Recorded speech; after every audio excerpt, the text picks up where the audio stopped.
뭐 싫다 지금 찍어라. 전체를 찍어요. 전체를 담아가지고.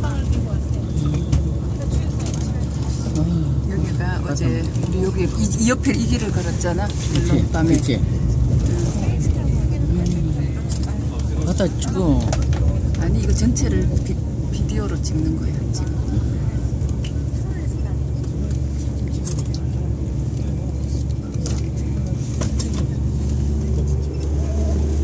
여기 더 멋있네 이쪽이.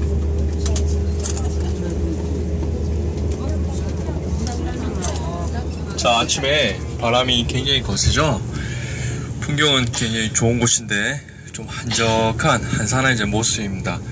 왜냐면 여기도 이제 바닷가를 끼고 있는 휴양도시 맞아요. 좀 이른 아침이기도 하고 또 계절적으로 이제 겨울이다 보니까 한산한 모습이죠. 그러나 이제 여름철, 그 휴가철이 되면 안달리아하고 이제 비슷한 분위기를 자아내는 곳이고, 이제 주로 이제 이스탄불하고 가깝기 때문에 자국민들이 주로 휴양처럼 많이 오는 곳입니다. 주로 이제 별장도 많고 그러한데 지금 좀 많이 비어 있는 모습이죠. 뭐 그건 이제 둘째치고 아주 풍경이 좋은 곳이라는 것을 이제 알 수가 있을 겁니다. 자, 이 지역은 오늘뿐만 아니라 늘 바람이 거세게 많이 부는 지역이에요. 고로 이 지역에 뭐가 많이 있느냐? 바람의 힘을 이제 이용할 수 있는 풍력 발전소가 어제 오던 길에도 많이 보였죠. 지금 가면서도 종종 많이 보이게 될 겁니다. 우리나라는 이제 풍력 발전소가 있긴 하나 많지는 않은데 요 주변에 에게 연안에 아주 많이 있다. 터키는 자연 지형짐을 이용한 여러 이제 발전 시설이 굉장히 많습니다. 그 일환으로 이제 그 일부분이고, 집 자체에서도 많이 하고 있지 않나요? 지붕에 보면 커다란 물통도 보이고 네모난 이제 태양 전지판 같은 것이 이 지역뿐만 아니라 전국적으로 굉장히 많이 있습니다. 대부분 빨간색 지붕 위에 또 빨간색 지붕을 가지고 있는 것이 많고, 우리나라하고는 건축 형태가 주거 양식이 좀 많이 다르죠. 뭐 이제 아파트 문화로 점점 많이 보고 되는데, 터키는 뭐 땅이 넓어서 그건 아닙니다. 땅이 넓어서 아파트를 안 짓는 게 아니라 지진 때문에, 그리고 도시 미관을 해칠 수 있기 때문에 높은 건물 이제 규제를 두고 있는 거야. 그건 그렇고 이제 태양열 발전, 자가 발전 시설을 많이 볼 수 있는데, 이게 바로 정전에 대비한 거야. 우리나라처럼 전력 공급이 아주 원활하지는 않습니다. 우리나라는 해마다 사상 최대의 전기 수요를 갱신하고 있죠. 근데 우리는 불편함을 겪은 적이 있으신가요? 없으실 거예요. 어떻게 우리는 문제를 해결하고 있냐면, 전기 공급을 그냥 뚝딱 늘리면 되는 거야. 내가 전기 요금을 내고 있는데 우리 지역만 자꾸 끊기다 그러면 난리 납니다. 그죠? 네. 국민성을 반영한 거란 거죠. 그럼 외국에서는 그렇게 할까요? 이거는 선진국이든 중후진국이든 상관이 없는 문제예요. 많은 생각을 합니다. 무작정 늘리지 않아요. 터키도 마찬가지. 자원을 더 끌어다가 발전소를 더 지으면 당연히 이제 해결은 되지만, 그렇게 하고 있지 않다는 거죠. 그걸 당연하다는 듯이 생각하고 있고, 그거는 약간의 이제 불편함을 감내하고 인내를 한다는 얘기예요. 그럴 수도 있지 라고. 그러나 이제 사람이 살아가는데 전기가 꼭 필요한데 자꾸 끊기게 되면 불편하기 때문에 자가발전 시설을 갖추고 있는 겁니다. 무공익이고, 처음에 이제 설치 단가는 좀 들겠지만 좀 길게 놓고 보면 오히려 더 경제적일 수도 있고 무공익이죠. 그래서 집집마다 자가발전 시설 중에 하나인 태양열 발전 시설을 우리가 많이 볼 수 있다라는 거죠. 우리나라 발전 형태는 참 다양합니다. 바람의 힘을 이용한 것, 태양열, 화력, 수력, 조력, 지열, 그리고 가장 큰 비중은 이제 원자력이죠. 원자력 발전소가 가동을 중지하면 우리 공장은 이제 아마 돌아가기 힘들 텐데, 터키는 그렇게 세계 속의 중국처럼 유럽 내의 중국 같은 역할이 바로 이제 터키라고 할 수가 있는데요. 인구면이든 산업이 발전되고 있는 이런 이제 형태든 많은 기업들이 또 상주해 있고요. 꼭 필요한 것이 전기인데, 터키에 아직까지 뭐가 없냐면 원자력 발전소가 없어요. 그때 말씀드린 것처럼. 그래서 이 땅은 아직까지 오염되지 않았다 라고 말할 수 있는 이유가 바로 여기에 있습니다.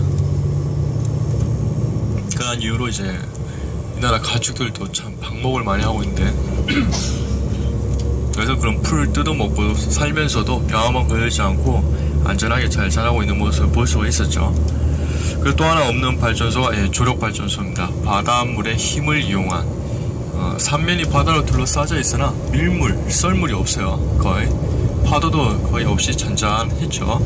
그래서 조력 발전소는 있어는 없고 갯벌도 보이지 않고 그 환경을 생각한다는 것이 많이 느껴집니다. 그런 이제 큰 경각심을 줬었던 게 2011년 3월에 우리 이웃나라 일본에서 큰 원자력 후쿠시마에서 있었죠. 많은 사람들에게 큰 경각심을 줬습니다. 있던 것도 가동을 중지하거나 점점점 폐기하려는 움직임이 있는데, 근데 거꾸로 이제 새로 더 짓고 있는 나라도 있어요. 세계에서 딱 한 나라 있더군요. 대한민국. 대한민국 말고는 없습니다. 가장 원자력 발전소가 많은 나라는 이제 미국하고 러시아, 냉전 시대를 겪으면서 이제 핵무기화 하려고 많이 있었죠. 그러니까 서로 이제 감축하고 있는 분위기고, 그 다음에 많은 나라가 이제 일본하고 프랑스예요. 다섯 번째가 한국입니다. 근데 단위민족당 가장 많은 원자력 발전소를 가지고 있는 나라는 대한민국이죠. 미국이나 러시아는 땅이 넓잖아요.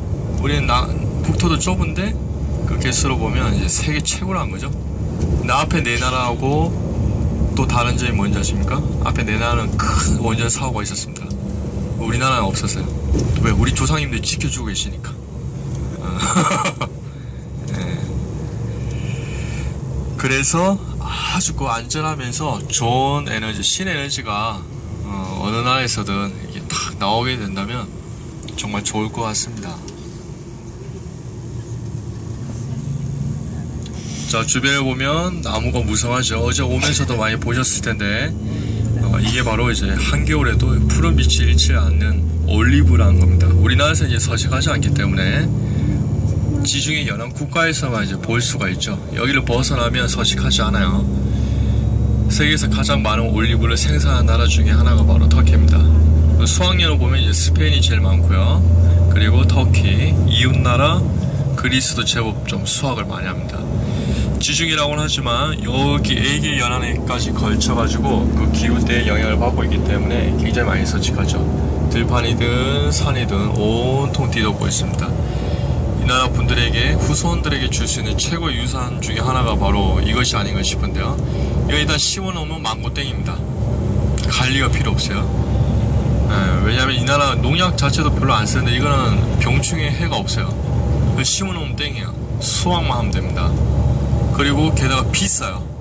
열매 자체가. 이것처럼 좋은 나무는 없는 것 같아요. 그래서 신이 내린 나무라고 하죠.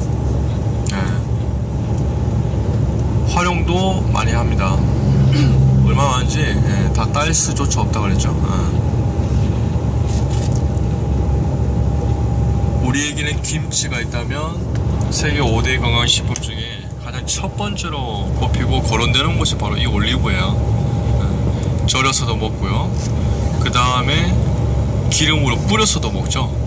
우리는 샐러드 드실 때 마요네즈나 케찹이나 그러다가 지금 웰빙폼을 타고 각자 이제 드레싱 해서 드시기도 하고 아주 다변화가 됐는데, 여기 있는 사람들은 뿐만 아니라 유럽에 있는 대부분의 사람들은 우리처럼 먹지는 않죠. 샐러드를 기름을 쳐서 먹습니다. 그 기름이 바로 올리브 오일이에요. 아무 기름이나 가능한 것은 아니고 수확을 하게 되면 한번 쫙 짭니다. 그게 첫 번째 엑스트라 버진 오일이에요. 근데 올리브는 한 번 짜고 버리지는 않죠. 2번, 3번, 4번, 보통 4번 아니면 5번까지 짭니다. 그러면 짤 때마다 기름의 어떤 그 등급은 나뉘게 되는데, 왜냐하면 산성도가 조금씩 증가하기 때문에. 산성도가 2% 미만인 것을 엑스트라 버진 오일이라고요. 이게 식용으로 가능한 것이고 최고 등급입니다. 요즘에 건강에 대한 관심이 높아지면서 한국에서는 뭐 수입 안 된 게 없죠. 백화점에 가면 이제 올리브 오일 이제 볼 수 있어요. 각 가정마다 이제 쓰시는 기름도 다양할 텐데, 우리 예전에는 어떤 기름을 많이 썼나요? 콩기름 썼죠. 터키의 그 슈퍼마켓 가보면 콩기름이 없어요. 식용유도 콩기름 안 씁니다. 이 나라에서는 거지도 양 가지고 있는데 기름도 콩기름 먹겠어요? 올리브 먹지? 그죠? 그리고 또 하나 많이 먹는 것은 뭐냐면 이제 해바라기 식용유를 많이 먹어요. 해바라기도 밀농사나 벼농사처럼 대규모 농사를 합니다. 우리는 바라보는 어떤 관상용 혹은 뭐 씨를 살짝 먹긴 하는데 우리는 많이 안 먹죠. 이 나라 분들은 그 견과류 중에 하나로 해발시기를 굉장히 많이 먹습니다. 우리가 구멍가에 가면은 그 어떤 곳이든 새우깡이 있는 것처럼 이 나라 그 어떤 구멍가에 가도 해바라기 씨는 있다는 얘기죠. 그만큼 즐겨서 많이 먹는 것 중에 하나이기 때문에 해바라기 밭도 많이 보인다. 그리고 이제 또 다른 이유가 바로 해바라기를 이제 추출해가지고 짜가지고 식용유 쓰기 때문에 이 나라 식용유 시장은 양분화되어 있습니다. 해바라기 아니면 올리브예요. 극소수로 우리나라처럼 뭐 포도씨유라 그리고 이제 유채꽃으로 만든 게 있죠. 그런 것도 이제 간혹 쓰기도 하고요. 우리하고는 이제 좀 생활 패턴이 다르죠. 저 여기서 계란 후라이 할 때 그냥 올리브를 쓰고 있습니다. 남아도니까 몸이 좋다고 하고.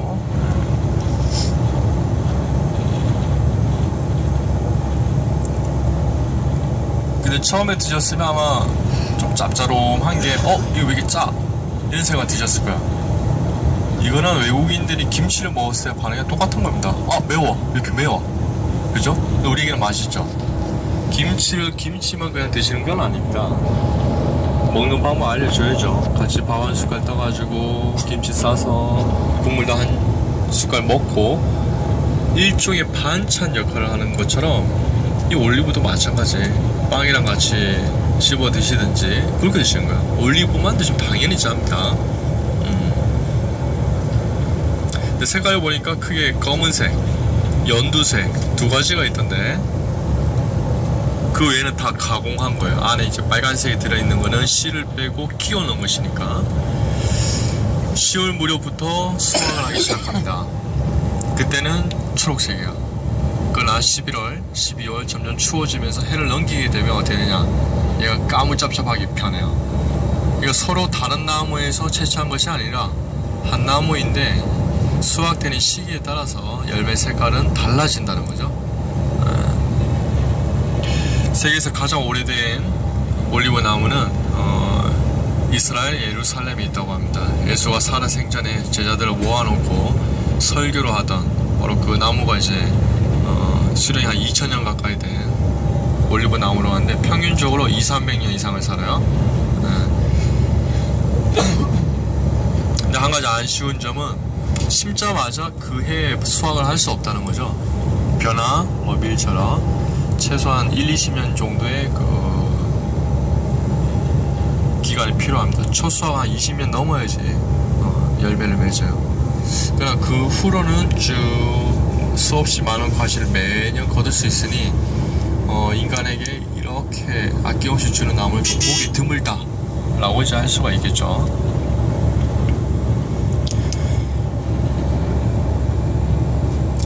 또 이제 수확되는 이제 농작물도 계절마다 참 많이 있기 때문에 이걸 수확하기 위한 별도의 노동자들이 존재해요.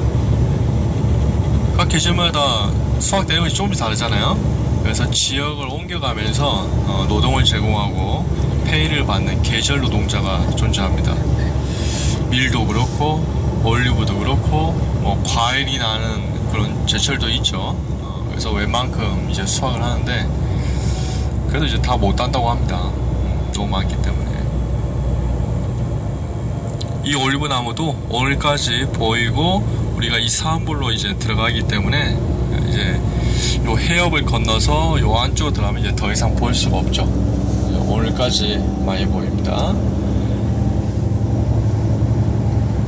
그러고 보니까 우리가 이렇게 이 사암불에서 출발해서 시계 방향으로 이렇게 전체적 크게 원을 그리면서 오늘이 이제 지방 토론은 마지막이라는 걸 이제 알 수가 있으실 거고요. 오늘의 일정은 어제 말씀드린 것처럼 우리가 이렇게 쭉 가는 길에 트로 유적지가 있어요.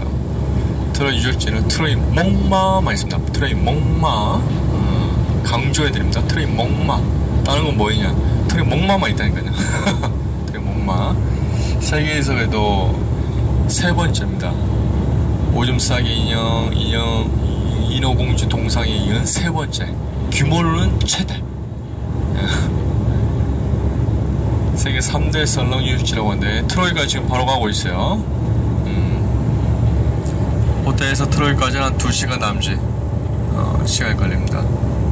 아침에 그렇게 바람이 많이 불었으나 요 지역까지는 늘 바람이 많은 지역에서 그렇고 날씨 걱정을 해본 적이 없네요. 중간까지는 했었는데 요즘 내리면 좋아지니까 참 기가 막힌 날씨입니다. 코가 막히고 기가 막히고 와.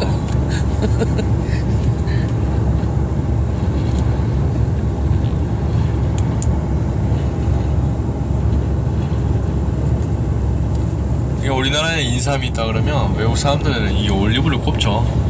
인삼은 이제 드시는 형태도 다양하실 텐데 요즘 강호인대에서 드시기 편하게 많이 나와 있죠. 홍삼, 6년근, 3년근. 저는 그걸 구분을 못 하겠던데 6년근은 나오면 6년근인가 없다 하는 거고, 그죠? 알 수 있나요 그거 보고? 몰라요. 그래서 강호인대에서 좋다고 하니까 먹는데. 외국 사람들 그런 걸 모르죠. 근데 지금 한류 바람을 타고 홍삼이 좋은 곳이라는 걸 알고 있습니다. 홍삼이라는 건 잘 모르는데 인삼하면 알아요. 인삼. 여기서는 진센이라고 부르는데 처음에 신기한데 이제 쳐다보더니 요즘에는 와 그 효능을 알고 주로 이제 아시아 문화과에서 인삼이 유명하죠. 특히 우리나라의 그 풍수 지리 때문인지 품종은 제일 좋다고 하지 않습니까? 그런 것이 바로 이 나라에서는 올리브다 라고 할 수가 있겠죠. 그랬을까요? 우리나라 평균 수명은 점점점 의학의 도움을 받고 늘어나고 있습니다. 작년 통계로 지금 남녀 모두 80세 턱걸이 했어요. 여자분들은 85세, 남자분들은 80세 정도. 그러니까 남녀 평균을 내면 82, 3세가 되는 건데 점점점 올라가고 있죠. 근데 왜 항상 우리나라도 그렇고 다른 나라도 그렇고 여자분들이 더 오래 살까요? 한 5년 격차가 늘 있더라고요. 그 이유 아시는 분?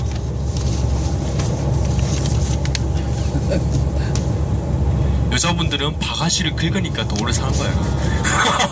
뭐 간단한 거 가지고 그래. 남자분들은 바가지를 긁히니까. 맞죠? 진짜 그렇습니다. 이걸 좀 더 이제 자세하게 풀어보면 만병의 근원은 현대 사회를 살면서 스트레스라고 하죠. 스트레스 여자분들이 덜 받는 걸까요? 아마 똑같은 정도로 받는다고 치죠. 그러나 푸는 방식에서 다르기 때문에 평균 수명은 늘 시대를 초월해서 이 정도 격차가 나 있었습니다.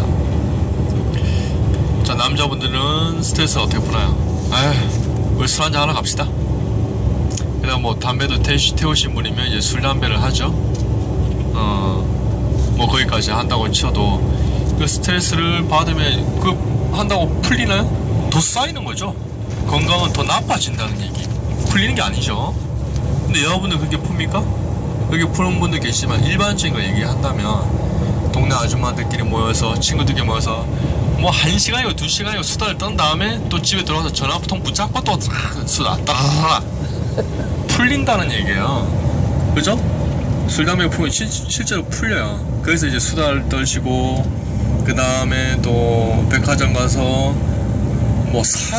살 때도 있지만 안 살 때도 있어도 쭉 가잖아요. 그죠? 남자분들에게 여쭤보면 죽기보다 싫은 것 중에 하나 꼽으라면 뭐라고 하는지 아십니까? 우리 마누라랑 쇼핑 가는 거. 뭐 하나 사려면 백화점 한 2-3군데는 뒤져야 돼. 그거 사는 거 보면 이제 근데 남자분 그렇게 고민 안 하죠. 내가 필요한 거 있으면 가서 그냥 집어가지고 그냥 끝이에요. 이게 1시간이 될지 2시간이 될지 3시간이 될지 모른대요. 그래서 아주 힘들어하죠. 그래서 제가 물어봤습니다. 쇼핑을 1시간 함께 하실랍니까? 차에 한번 뛰어드실랍니까? 차에 다 뛰어든대. 그냥 깔끔하게. 그렇죠? 그걸 끝나니까. 근데 쇼핑 한번 따라하면 언제 끝날지 몰라. 여러분들은 아주 좋아하는데 나는 아주 피곤해하는 거. 함께 하는데 다른 생각을 또 하고 있다는 거죠. 신기한 겁니다.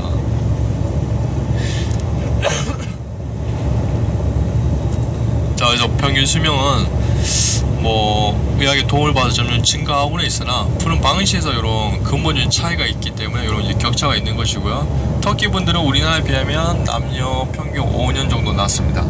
지금 현재 한 75세, 남자분들은 한 70세, 여자분들은 한 6, 7세 정도 나와 있어요. 한 75세 정도 되는 거죠. 우리하고는 격차가 있어요. 어떤 의학의 도움도 그렇고 뭐 그렇겠지만 그에도 불구하고 제가 든 생각은 뭐냐면 의외로 오래 산다는 거 있어요. 우리하고는 격차 있죠. 왜? 이 사람도 운동을 안 하잖아요. 우리 쌤들은 요즘에 좋은 유기농 식품도 잘 챙겨 드시고 나름대로 운동을 하시잖아요. 맨손 체조, 약수에 물 들어가기, 배드민턴 치기, 축구, 농구, 배구, 축구, 야구, 뭐 4인 뭐 스포츠, 에어로빅, 헬스, 수영, 뭐 스킨스쿠버, 자기가 원하는 그 어떤 거, 그리고 또 제일 많이 하는 것 중에 하나 등산, 그죠? 이 사람들 이런 나름대로의 레저 활동을 하는 뭐 취미라고 해야 될까요? 이게 없더라고요, 별로. 근데 오래 살아. 원인 분석을 해봤습니다. 스트레스를 받긴 받으나 우리만큼 많이 받지 않을 뿐더러 먹는 이런 식습관에 차이가 있다는 거죠. 육식도 많이 하긴 하지만 늘 채식과 함께 그 채식도 샐러드에 이제 뿌려드는 그 소스 중에 하나가 바로 올리브가 있기 때문에, 그리고 또 늘 함께 곁들여 먹는 것 중에 하나가 하얗게 생긴 요구르트입니다. 원래 이름은 이제 요거트라고 해야 되는데 우리나라에서 그냥 요구르트로 되어 있죠.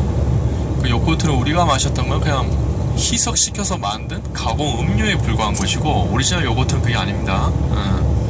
하얗게 혹은 뭐 분홍색으로 걸쭉하게 떠서 먹을 수 있었던 게 바로 요거트예요. 이것도 역시 세계 5대 건강 식품 중에 하나죠.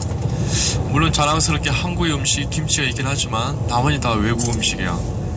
네 번째는 렌즈콩이라는 게 있어요. 렌즈콩, 이 나라 스프를 이제 초로바라고 했는데, 초로바를 제가 첫날 알려드릴 때 세계 5대 건강식품 중에 하나인 이 렌즈콩이 주재료입니다 라고 했죠. 어떤 가미되는 뭐 곡식에 따라서 녹두를 많이 넣게 되면 이제 불수름하게, 토마토를 많이 가미하게 되면 불구수름하게 토마토 숲이 된다고 했어요. 이것도 늘 식사할 때 곁들여 먹죠. 마지막 하나는 일본의 콩인데 나토랑 콩이 있습니다. 이거 그냥 우리나라 청국장 같은 거야. 그러니 의외로 오래 사는 게 아닌가. 배도 빵빵하지만 그 성인병을 달고 사는 줄 알거든요. 그렇지 않습니다. 성인병도 별로 없어요. 다만 한 가지 건강관리가 잘 안 되고 있는 건 치아 같아요, 제 생각에. 왜냐면 차를 많이 즐기다 보니까 차를 많이 즐기는 민족의 특징이 그죠. 치아가 별로 안 좋아요. 중국 같은 경우도 그렇고, 그죠? 많이 즐기는 건 좋으나 나름대로 건강 뭐 치아 관리도 하면은 더 좋을 텐데 그래서 치아가 고르지 않다 뭐 이런 문제가 아니고 치아 건강 상태가 별로 안 좋아요. 잇몸도 별로 안 좋고 치아가 빨리 일찍 빠지신 분들이 많습니다. 변색도 많이 되고, 이건 조금 아쉬운 부분이에요.